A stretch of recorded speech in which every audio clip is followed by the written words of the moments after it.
Hello everyone, today I'm going to show you how to make a Minecraft server absolutely for free in 2025. Make sure to watch the video until the end, not to miss any important details, like and subscribe. So as you can see, we're right now in the game, and once we go to multiplayer, we want to add a brand new server.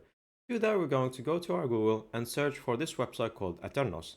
Now, once you do that, it's going to ask you to create an account or log in, and once you're in your account, you're going to create a server.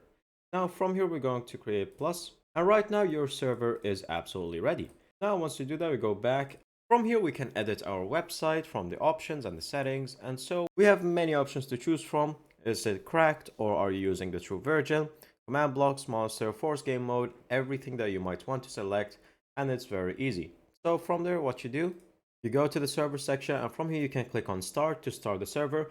And so you're going to copy this and then go back to Minecraft and then paste it in the server address and then done. And then you can join once you start it. Thank you guys for watching. See you next time.